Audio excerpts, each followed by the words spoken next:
ഞാൻ ഒത്തിരി ഇംഗ്ലീഷിൽ പറയും അഡലസൻ ക്രൈസിസ് എന്ന് പറയും.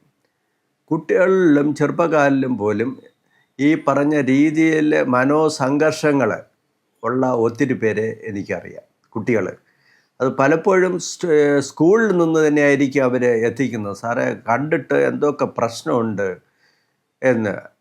പല രീതിയിലുള്ള ലക്ഷണം കാണും. ചിലപ്പോൾ അച്ഛനും അമ്മയും പറയുന്നത് ഇവനൊരു മഹാശല്യമാണ്, എപ്പോഴും ദേഷ്യം, എന്ത് പറഞ്ഞാലും തിരിച്ച് പറയും, അതാണ് ഇതാണ്, ഞങ്ങളെ ഉപദ്രവിക്കുക, ആ രീതിയിൽ ഇറിറ്റബിലിറ്റി. അതല്ലെങ്കിൽ ചിലപ്പോൾ അച്ഛനും അമ്മയും മറ്റ് സഹോദരങ്ങളെന്ന് ഒളിച്ചോടി ഏകാന്തമായിട്ട് ഏതെങ്കിലും മുറി അങ്ങിരിക്കും. ആര് ചോദിച്ചാലും ഒന്നും മിണ്ടില്ല. ഒന്നേ ജീവിത ഇതിലെന്നൊക്കെ ഒളിച്ചോടും, അല്ലെങ്കിൽ അതിനോട് വല്ലാതെ രീതിയിലൊക്കെ പ്രതികരിക്കും. അതുപോലെ പഠിക്കുന്നവരാണെങ്കിൽ പഠനത്തിൽ ഏകാഗ്രതയില്ലായ്മ, പഠനത്തിൻ്റെ അതേപോലുള്ള പല പ്രശ്നങ്ങൾ. അപ്പോൾ പല രീതിയിലുള്ള, പിന്നെ ഇന്ന് കുട്ടികളിൽ പോലെ ലഹരികൾ കൂടിക്കൊണ്ട് പോകുന്നു. അവരുടേതായ ഒരു ഗാങ്ങൊക്കെ ചേറി അവർ ചവയ്ക്കുന്ന പാൻ മസാല മുതൽ പലതും ഉണ്ട്.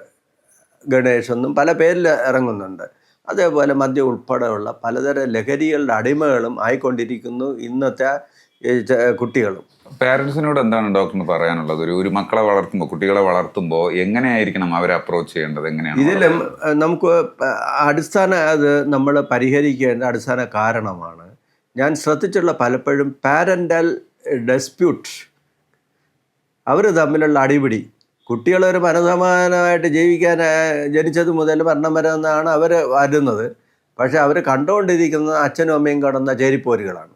അവർ തമ്മിലുള്ള അടിപിടികൾ കുട്ടികളുടെ മാനസിക നിലയെ ബാധിക്കും. ആദ്യമായിട്ട് അവർ തന്നെ കുടുംബാന്തരീക്ഷത്തെ അവരുടെ ലെവലിൽ തന്നെ ഒരു സ്വർഗീയ അവസ്ഥ കുട്ടികൾക്ക് കൊടുക്കുന്ന രീതിയിൽ, സമാധാനവും ശാന്തിയും പകരുന്ന രീതിയിലുള്ള ഇടപെടൽ അവർ തമ്മിലും ഉണ്ടാവണം, കുട്ടികളോടും ഉണ്ടാകും.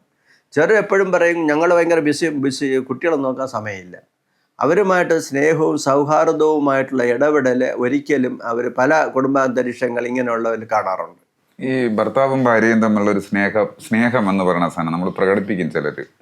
ചിലർ എനിക്ക് സ്നേഹമാണ്, ആ പെരുമാറ്റത്തിൽ ഈ പറയുന്ന പോലെ ഉള്ളിലുണ്ട്, പ്രകടിപ്പിക്കില്ല. ഈ സ്നേഹം എങ്ങനെയാണ്, അതിന്റെ ഡെഫിനേഷൻ എങ്ങനെയാണ് ഡോക്ടറിന്റെ ഒരു അഭിപ്രായത്തിൽ? ഈ സ്നേഹം എന്ന് പറയുന്നത് നാക്കുകൊണ്ടാകാം, പ്രവൃത്തി കൊണ്ടുമാകാം.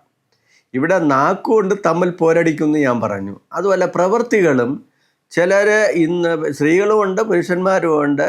നേരത്തെ പറഞ്ഞതുപോലെ പലതരം ലഹരികളുടെ അടിമയായി പോകുന്നത്. കുടുംബാന്തരീക്ഷത്ത് ലഹരികളിൽ വീണ് കഴിഞ്ഞു കഴിഞ്ഞാൽ അവർ പോയി.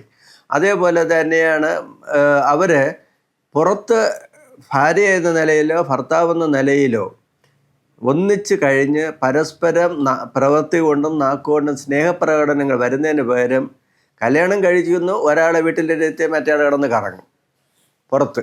അപ്പോൾ ഇവർക്ക് കിട്ടേണ്ട സമയത്ത് കിട്ടേണ്ട സൗഹൃദവും സ്നേഹവും കിട്ടുന്നില്ല. അതുപോലെ സ്ത്രീകൾ ചിലത് ചെയ്യുന്നതെന്ന് വെച്ചാൽ പ്രത്യേകിച്ച് എംപ്ലോയീസ് ആണെങ്കിൽ ജോലി കഴിഞ്ഞ് വരുന്നു, എന്തെങ്കിലും ഉണ്ടാക്കുന്നു, കഴിക്കുന്നു, കിടന്നുറങ്ങുന്നു. അപ്പോൾ സ്നേഹപ്രകടനങ്ങൾക്ക് അവർക്ക് സമയം കണ്ടെത്തില്ല. എന്തെങ്കിലും ഞങ്ങൾ ഇതിനെ കൗൺസിലിംഗ് സാറ് ഒട്ടും സമയമില്ല അതിന്, അത് ഞങ്ങൾ ഭയങ്കര ബിസിയാണ്. ആ രീതി രണ്ടുപേരും ബിസിയാണ്. ഒന്നിച്ചൊരു കുടുംബാന്തരീക്ഷം സൃഷ്ടിക്കാൻ അവർക്ക് സമയമില്ല.